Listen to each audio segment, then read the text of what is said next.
भोले बाबा के चरणों में कोटि कोटि प्रणाम, मैया पार्वती के चरणों में कोटि कोटि प्रणाम, सभी देवी देवताओं के चरणों में कोटि कोटि प्रणाम। दोस्तों, अगर आप सभी को हमारे चैनल का शिव चर्चा गीत अच्छा लगता हो तो वीडियो को लाइक शेयर एंड कमेंट कीजिएगा। चैनल पर नए होंगे तो चैनल को प्लीज सब्सक्राइब जरूर कीजिएगा। दोस्तों, कहाँ करेली दतुवनिया महादेव, कहाँ करेली स्नान, कहाँ करेली दतुवनिया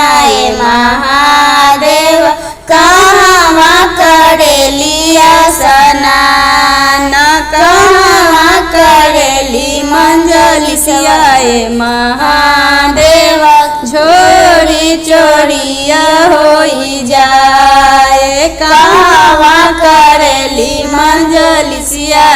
महादेव, झोरी चोरिया होई जाए, दुआरा करेली दतुवनिया गौरा दे, गंगा सागर करिया स्नान, दुआरा करेली दतुवनिया गौरा दे,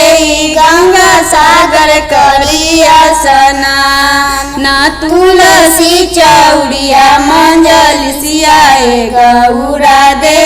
झोरी चोरिया होई जाए, तुलसी चौड़िया मंजलिसिया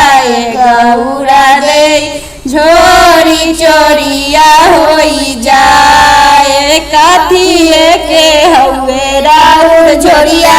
महादेव, कथिए के लागल डोर, कथिए के हउए राउर झोरिया महादेव, कथिए के लागल डोर, कथिए के भरल राउर झोरिया महादेव, झोरी चोरिया होई जाए, कथिए के भरल रौरा झोरिया महादेव, झोरी चोरिया होई जाए, कपड़ा के हुए हमर झोरिया गौरा दे, रेशम लागल डोर, कपड़ा के हुए हमर झोरिया गौरा दे,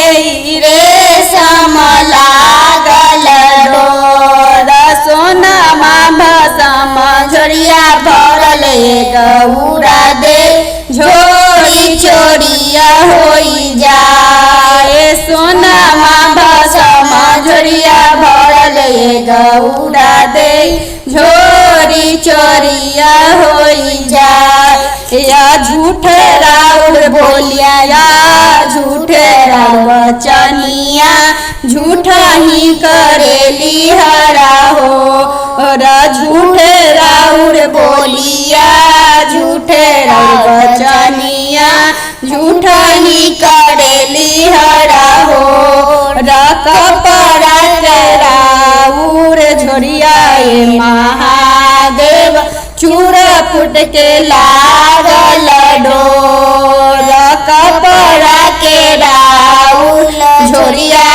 महादेव, चूड़ा फुट के लागल डोर, भंगिया धतुरवा झोरिया भरले महादेव, झोरी चोरिया होई जाए, भंगिया धतुरवा झोरिया भरले महादेव, झोरी चोरिया होई जाए, कहाँ करेली दतुवनिया महादेव, कहाँ करेली स्नान, कहाँ करेली मंजलिसिया महादेव, झोरी चोरिया होई जाए।